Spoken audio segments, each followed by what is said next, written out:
All right, welcome to your daily AI News Digest. It is March 4th, 2026, and today is a big one. We're talking about a real inflection point for artificial intelligence, the day it stopped being just a tool and started becoming an autonomous worker. We're going to break down what this means for the economy, for the law, and of course for the tech itself. So, our top story today, a brand new kind of worker has arrived. We're talking about truly autonomous digital labor with new AI models that can think, plan, and get things done all on their own. And this isn't just a tech story. This leap is sending a massive shockwave through the economy, one that's threatening to turn the entire software industry upside down. And finally, the courts are weighing in. We've got a series of huge legal rulings that are literally drawing the lines in the sand for AI's future. Everything from copyright to confidentiality. Okay, so let's get right into our top story. Two absolutely revolutionary AI models just dropped, and they're what we call agentic. Now, what does that mean? It means the AI can act on its own. It doesn't need a human holding its hand every step of the way. We're talking about OpenAI's GPT-5.3-Codex and Anthropic's Claude Opus 4.6. And let me be clear, these are not just assistants anymore. They are, for all intents and purposes, autonomous digital workers. You know, the best way to think about these two models is that they have completely different personalities, almost like two specialists on a team. On one side, you have GPT-5.3-Codex. Think of this one as the execution machine. It's your super-focused, detail-obsessed engineer who's all about reliability and getting the technical stuff exactly right. Then you've got Claude Opus 4.6, who's more of the product engineer. This is your creative thinker, the one you go to for those big, open-ended problems when you don't even have a clear plan yet. And when you look at the performance numbers, you can really see these different personalities shine through. Codex, it absolutely crushes it on Terminable Bench 2.0 with a record-breaking score. That's a test for tasks that need you to use a computer's command line, very technical, precise work. But then you look at Opus 4.6, and it takes the lead on the ArcAGI-2 benchmark, which is all about more human-like, abstract thinking. Plus, it's got this massive 1 million token context window. You can just think of that as a giant short-term memory for the AI. So, what does this actually look like in the real world? Well, get this. A single developer using these new agentic AIs managed to complete and submit 44 chunks of work. We're talking over 90,000 lines of code in just 1 week, a single week. That's the kind of work that would normally take a whole team of people months to get done. The productivity gains are so staggering that, honestly, companies are starting to care less about the cost of using the AI and more about just how fast they can move. Okay, let's shift gears and talk about the market impact, because this new agentic tech is already rewriting the rules of the economy. And it's really important to understand this isn't just another cool tool for programmers. No, this is a fundamental change in how businesses are going to work and what they're willing to pay for. So, to get ahead of this, OpenAI has just launched a new platform for businesses called Frontier. The best way to think about it is like an operating system, but for a workforce of AI agents. It's the layer that lets companies build and manage these autonomous AIs. It gives them a persistent identity, hooks them into the company's internal systems, and, crucially, it provides all the safety and governance controls you'd need to let these things operate in a corporate environment. And here's where things get really disruptive.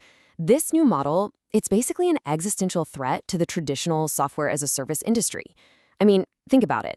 The fear is pretty simple. Why would a company pay for hundreds of different software licenses for all its employees when one powerful AI agent could potentially do many of those same tasks? And that fear? It's real. It has already erased more than $730 billion from the value of major software companies. This isn't just abstract market fear either. It's having real consequences at the very highest levels. You might have heard about the huge $100 billion partnership that was supposed to happen between NVIDIA and OpenAI. Well, that deal has completely fallen apart. It's been replaced by a much smaller investment. And according to reports, NVIDIA's CEO, Jensen Huang, was critical of what he called OpenAI's lack of discipline. That's a huge signal that the biggest players in the industry are starting to get a lot more cautious. But this whole revolution isn't just happening in the digital world of software and stock prices. The exact same ideas that let an AI write code are now being used to teach it how to navigate the real world. We're talking about a move from the clean logic of code to the messy chaos of concrete. Take Google's self-driving car company, Waymo. They've just unveiled something they're calling a world model. Basically, it's a simulation machine that can generate super realistic but incredibly weird scenarios. These are what engineers call long-tail events. Things so rare you could never really test for them on actual roads. I'm talking about everything from tornadoes to elephants on the highway to, yes, even people in T-Rex costumes jumping out into the street. And this is so important because if we ever want truly safe self-driving cars, they have to be able to handle that 1 in a million crazy thing that could happen. So how does it work? Well, it's this really sophisticated layered system. It lets them test all kinds of what-if scenarios for the car's actions. It can change the actual layout of the road in the simulation. It can even create entire scenes just from a simple text prompt. And of course, it can cycle through any kind of weather or time of day imaginable. It's a huge leap forward in teaching an AI to deal with just how unpredictable the real world can be. All right, with all this technology moving at lightning speed, you just knew the legal system would have to catch up. And today, it did. We got a series of landmark court decisions that are going to set the new rules of the road for artificial intelligence. And let's kick this off with a really important question for anyone who's using these tools at work. When you're talking to an AI, maybe sharing sensitive company data, is that conversation legally confidential? Well, the courts have come back with a very clear and very definitive no. A judge in New York just ruled that your chats with an AI are not protected by attorney-client privilege, and that's not all. The Supreme Court effectively sealed the deal on another major issue. They decided not to review a case, which means the current ruling stands, and that ruling says that anything generated purely by an AI with no real human input cannot be copyrighted. And there's more. It looks like the Wild West era of training AI on whatever data companies could get their hands on is officially over. A massive $1.5 billion settlement in a case involving Anthropic has basically put a stop to the practice of using pirated shadow libraries of books to train these models. From now on, AI companies are going to have to show that their training data is legit. Okay, for our last section, let's look to the future. What's the science and the hardware that's going to power the next phase of this whole agentic revolution? Because believe me, it's already in the works. For all the incredible progress we've talked about, a brand new test called Humanity's Last Exam is giving us a bit of a reality check. It's this super difficult benchmark, and it shows that even the best models we have today are still mostly just good at pattern matching. They don't have that deep, true understanding of cause and effect.